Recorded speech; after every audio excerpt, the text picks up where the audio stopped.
Hello everyone, welcome to ಅಡ್ಮೈ the Chennai YouTube channel. ಇವತ್ತಿನ special recipe ಏನಪ್ಪ ಅಂತಂದರೆ ಪನ್ನೀರ್ ಮ್ಯಾಗಿ. ಆಲ್ಮೋಸ್ಟ್ ಎಲ್ಲರೂ ನಾವು ಮ್ಯಾಗಿ ಮಾಡ್ತಾನೆ ಇರ್ತೀವಿ. ಸ್ವಲ್ಪ ಪ್ರೋಟೀನ್ ಆ್ಯಡ್ ಮಾಡೋಣ ಅಂತ ಪನ್ನೀರ್ ಹಾಕ್ತಾಯಿದ್ದೀನಿ. ಬನ್ನಿ ಹೇಗೆ ಮಾಡೋದು ಅಂತ ನೋಡೋಣ. ಒಬ್ರಿಗೆ ಮಾಡ್ತಾ ಇರೋದ್ರಿಂದ ಒಂದು ಚಿಕ್ಕ ಪಾತ್ರೆ ತೊಗೊಂಡಿದ್ದೀನಿ. ಆ ಪಾತ್ರೆಯಲ್ಲಿ 2 ಸ್ಪೂನ್ ಆಗುವಷ್ಟು ಎಣ್ಣೆ ಸ್ವಲ್ಪ ಬಿಸಿ ಆದಮೇಲೆ ಅದಕ್ಕೆ ಸ್ವಲ್ಪ ಸಾಸಿವೆ ಮತ್ತು ಜೀರಿಗೆ 2 ಸಿಡಿದ ಮೇಲೆ ನಾನು ಸಣ್ಣದಾಗಿ ಹೆಚ್ಚಿಟ್ಕೊಂಡಿರುವಂಥ ಈರುಳ್ಳಿ ಆ್ಯಡ್ ಮಾಡ್ಕೊಳ್ತಾ ಇದ್ದೀನಿ. ಈರುಳ್ಳಿನ ನೀಟಾಗಿ ಫ್ರೈ ಮಾಡ್ಕೊಬೇಕು. ಈರುಳ್ಳಿ ತುಂಬ ಚೆನ್ನಾಗಿ ಫ್ರೈ ಆಗಿದೆ. ಈರುಳ್ಳಿ ಫ್ರೈ ಆದಮೇಲೆ ನಾನಿಲ್ಲಿ ಒಂದು 30 ಗ್ರಾಮಷ್ಟು ಪನ್ನೀರನ್ನ ತುರಿದಿಟ್ಕೊಂಡಿದ್ದೆ. ಅದನ್ನು ನಾನಿಲ್ಲಿ ಮಿಕ್ಸ್ ಮಾಡ್ಕೊಳ್ತಾ ಇದ್ದೀನಿ.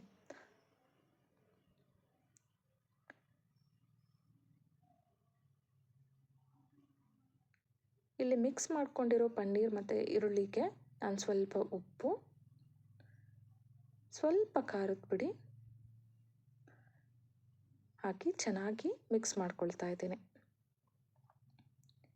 ಹಾಗೆ ಸ್ವಲ್ಪ ಅರಿಶಿಣದ ಪುಡಿ ಹಾಕಿ ಮಿಕ್ಸ್ ಮಾಡ್ಕೊಂಡಿದ್ದೀನಿ.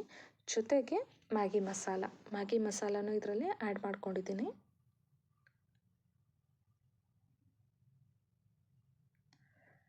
ಎಲ್ಲ ಮಸಾಲ ಐಟಮ್ಸ್ನ ಆ್ಯಡ್ ಮಾಡ್ಕೊಂಡಾದ್ಮೇಲೆ ನೀಟಾಗಿ ಒಂದು ಸಲ ಫ್ರೈ ಮಾಡ್ಕೊಳ್ಳಿ. ಅದಾದಮೇಲೆ ನಿಮಗೆ ಎಷ್ಟು ಬೇಕು ನೀರು ಅಷ್ಟನ್ನು ಆ್ಯಡ್ ಮಾಡಿಕೊಂಡು ಬಾಯ್ಲ್ ಮಾಡ್ಕೊಳ್ಳಿ.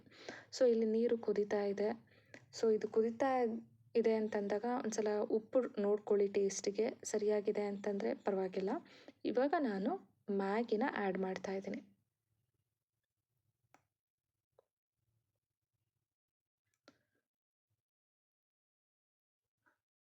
ಮ್ಯಾಗಿ ನೀಟಾಗಿ ಬೆಂದಿದೆ. ಇದರಲ್ಲಿ ಸ್ವಲ್ಪ ನೀರಿನ ಅಂಶ ಇರೋದ್ರಿಂದ ಇನ್ನೊಂದು ಸ್ವಲ್ಪ ಹೊತ್ತು ಕುದಿಸ್ಕೊಂಡೆ. ಸೊ ಇವಾಗ ನೋಡ್ತಾ ಇರ್ಬೋದು ತುಂಬ ಚೆನ್ನಾಗಾಗಿದೆ. ಟೇಸ್ಟು ತುಂಬ ಚೆನ್ನಾಗಾಗಿತ್ತು. ಸೊ ನಾನು ಒಂದು ಮ್ಯಾಗಿ ಮಾಡಿರೋದ್ರಿಂದ ಇಬ್ಬರಿಗೆ ಆರಾಮಾಗಿ ಸರ್ವ್ ಮಾಡ್ಬೋದು. ಸ್ವಲ್ಪ ಸರ್ವ್ ಮಾಡ್ಕೊಂಡಿದ್ದೀನಿ. ನೀವು ಒಂದ್ಸಲ ಟ್ರೈ ಮಾಡಿ. ಸೊ ಯೂಶ್ವಲಿ ನಾವು ಮ್ಯಾಗಿ ಮಾಡ್ತಾನೆ ಇರ್ತೀವಿ. ಈವನ್ ವೆಜಿಟೇಬಲ್ಸ್ ಮ್ಯಾಗಿನೂ ನಾವು ಮಾಡ್ತಾ ಇರ್ತೀವಿ. ಪನ್ನೀರ್ ಮ್ಯಾಗಿನೂ ಒಂದ್ಸಲ ಟ್ರೈ ಮಾಡಿ. ತುಂಬ ಚೆನ್ನಾಗಾಗಿತ್ತು ಟೇಸ್ಟು. ಟ್ರೈ ಮಾಡಿದ್ಮೇಲೆ ಹೇಗಿತ್ತು ಅಂತ ಕಮೆಂಟ್ ಮಾಡಿ. Thank you for watching.